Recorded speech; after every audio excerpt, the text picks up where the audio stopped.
Son intérêt, c'est de pouvoir ravitailler dans la profondeur, sur le plan militaire, des échelons qui sont engagés dans un dispositif adverse ennemi structuré. C'est typiquement le cas en Ukraine aujourd'hui. Donc aujourd'hui, on ne peut plus ravitailler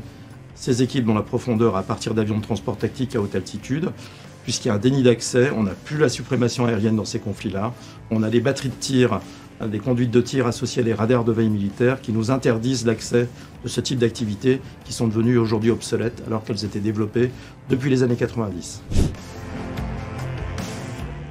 Ce drone a été conçu dès le départ selon une dualité qui était voulue. Donc aujourd'hui, sur la partie civile, il peut être effectivement utilisé pour du ravitaillement par air et avec célérité de naufragés en mer, de populations isolées suite à des catastrophes naturelles, avec des vivres, des médicaments, des gilets de sauvetage, des embarcations de sauvetage, mais aussi dans un contexte que Fukushima nous a démontré ces dernières années, un contexte de catastrophe nucléaire, bactériologique et chimique, où là on ne peut pas intervenir, et donc le largage de robots instrumentés permettrait effectivement, avec des capteurs et des senseurs, de voir réellement ce qui se passe et donner une première appréciation des lieux.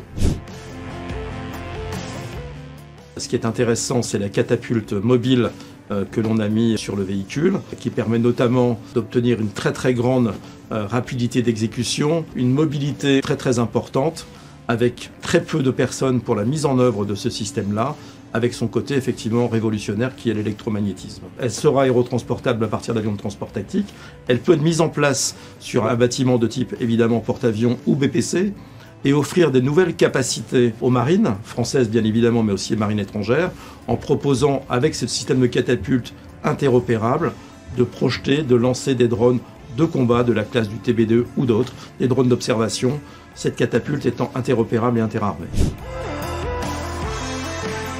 Le système de catapulte mobile sur le plan électromagnétique, nous, on se met en état de le réaliser dès l'été 2023. Le drone proprement dit, il sera fabriqué en 2024 pour des essais en fin d'année.